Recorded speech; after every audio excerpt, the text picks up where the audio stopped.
Hi there! Good morning, good afternoon, good evening, and good day. RJYC Vlog here. So ito, may di-discuss natin kung bakit ba tumataas. I-discuss natin atong nangyayari sa Philippines. But before that, I wanted to say thank you to all my subscribers in RJYC Vlog YouTube channel and RJYC Vlog Facebook account.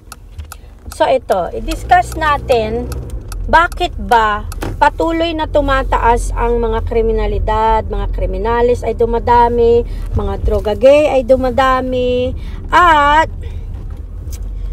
hindi nare-resolbahan ang mga kidnapping at mga kung ano-ano pang mga pandurukot. Ayan, pandurukot na lang at baka ma-block tayo.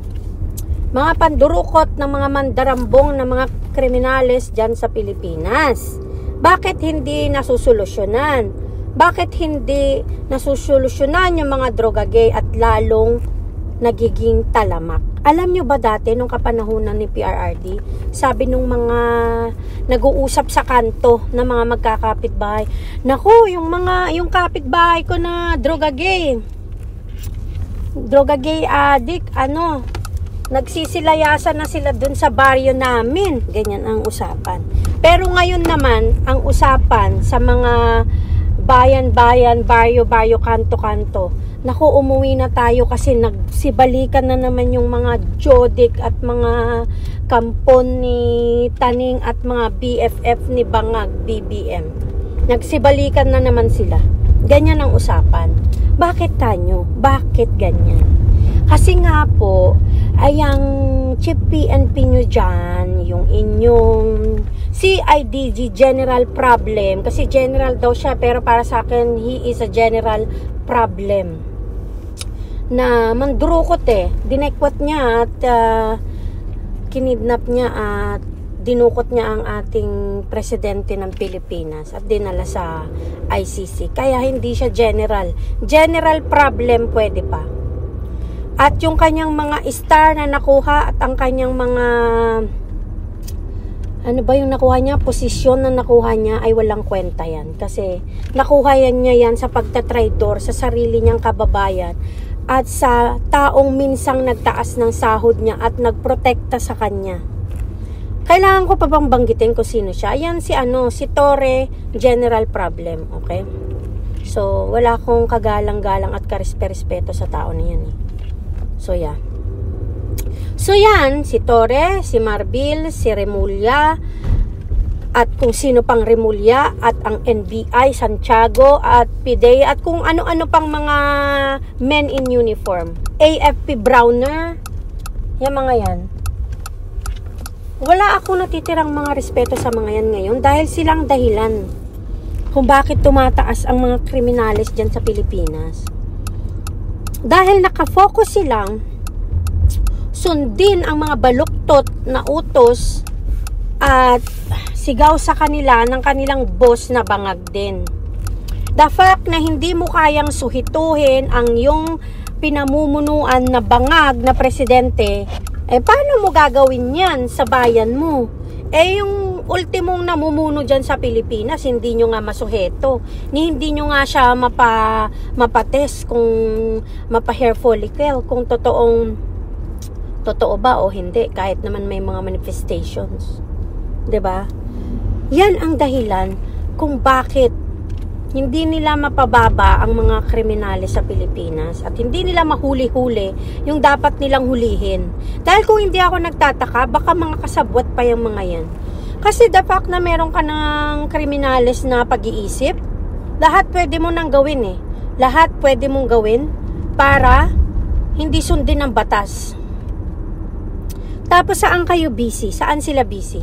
Busy sila sa paghahabol at paghahanap ng mga vloggers na tinitira ang mga katuwangan nila, ang mga kabugukan nila at yung mga ine-expose ng mga vloggers na mga nasa administrasyong Bangag, yung ine-expose ng mga vloggers na kasamaan, pagnanakaw at kung ano-ano pang pang-aabusong ginagawa nila. Diyan sila nakatutok.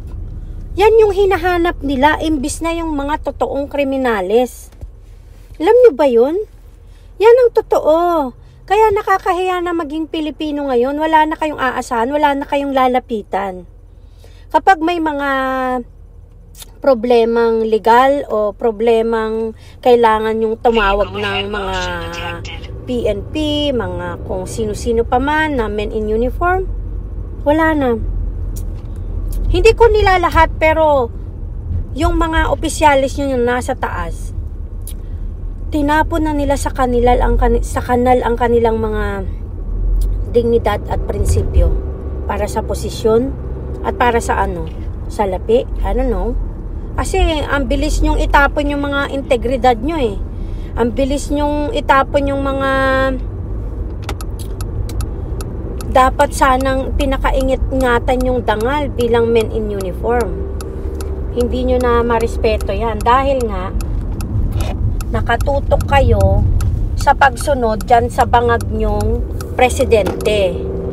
Na hindi ko maintindihan ano bang ipinangako sa inyo at nakalimutan nyo na yung mandato nyong protektahan ang konstitusyon at ang taong bayan. Yan dapat ang pinoprotektahan nyo, hindi lang yung nag-iisang tao na bangag naman na wala sa hulog. At yung tambanakaw, tambaluslos nyo na boss, na ewan ko na akala mo pag-aari niya yung perang pinapabigay niya sa men in uniform na ang kapal na mukha. As in, ang kapal na nga ng sebo niya, sa tiyan niya, ang laki-laki, butsyog. Kagaya ni Lisa Tanas na butsyog. Laki-laki na mga buksit nyo sa kakadekwat nyo ng pera ng taong bayan, hindi pa rin ba kayo nabubusog? Ha? Romualdez? Tambanakaw, Lisa Tanas, hindi ba kayo napapagod? Kasi nakakapagod kayong maging nakakapagod kayong isipin. Buti na nga lang ay naniniwala kaming bilog ang mundo at hindi nananaig ang kasamaan sa kabutihan. Naniniwala pa din ako dyan. At merong kabayaran lahat ng kasalanan. Kung wala man, edi sa impyerno na lang. Anyways, ginagawa nyo ng impyerno ang Pilipinas ngayon eh. Wala nang maaasahan ngayon. Kapag merong kriminales na naglalakbay dyan sa daan, sila yung pinoprotektahan nyo over Filipinos na mga inosenteng tao. At ang pinoprotektahan nyo yung masasamang tao. Kasi yan ang linyahan ni Bangag eh. Kailangan ang protektahan yung mga masasamang tao. At ang gipitin at abusuhin yung mga normal na nilalang na tao. 'Di ba? Only in the Philippines. Sa Pilipinas ka lang talaga makakakita ng ganyan na mas pinoprotektahan yung mga kriminales kaysa yung mga ordinaryong tao. At yung mga taong nagluklok sa kanila sa posisyon. 'Di ba? Ang kakapal ng mukha. Ang kakapal ng mukha, promise, mas makapal pa sa adobe. Wala akong masabi. Anyways, di ba meron kayong, ano ba ngayon? Ano nyo ba yung pinagdiriwang nyo ngayon? Semana Santa ba tawag dyan? I don't know what that is. Mga, ano ba yan? Holy Week yan. Holy Week yata. So, di ba dapat yan na kayo, nagbubulay-bulay kayo kung tama pa ba yung mga pinagagawa nyo sa buhay? Nag-iisip-isip pa ba kayo kung tama ba itong ginagawa ko? Yung mga ganong isipin, no? Dapat nagbubulay-bulay kayo pag ganyan. Dapat bulay-bulay din pag may time at hindi puro kasamaan ang iniisip. Dahil kapag langit ang pumatol at nagparusa sa inyo, kahit yung mga bilyones, trilyones na ninakaw nyo sa taong bayan ay hindi kayo maliligtas, FYI. Okay? So bulay-bulay din pag may time. Dahil sobra ang OA na ng pagkasalot nyo sa bayan, kaya tumataas ang mga kriminalidad sa bansang Pilipinas. Dahil yan sa inyong mga opisyalis na walang silbi at hindi ginagawa ang kanilang mga trabaho para protektahan ang taong bayan. Imbis na ang protektahan nyo yung taong bayan, ang pinoprotektahan nyo yung bangag nyong presidente na kung ano man yung ipinapangako sa inyo ay wala ring silbi yan.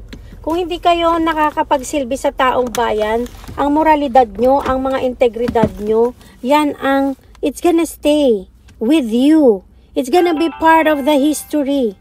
So kung masasamang tao kayo, it's gonna be part of the history. Magiging parte kayo ng history ng pang-aabuso, pangingidnap, pagiging salot sa bayan, yan ang magiging pagkakakilanlan sa inyo. At pagdating 20 years from now, yung mga apo nyo, anong ipagmamalaki nyo sa kanila?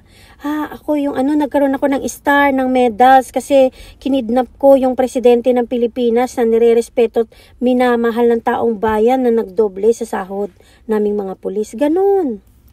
Parte na kayo ng history. Kaya kayo ay magiging mga traidor ng bayan. Kayong mga opisyales na walang kwenta. Okay? Sakirap.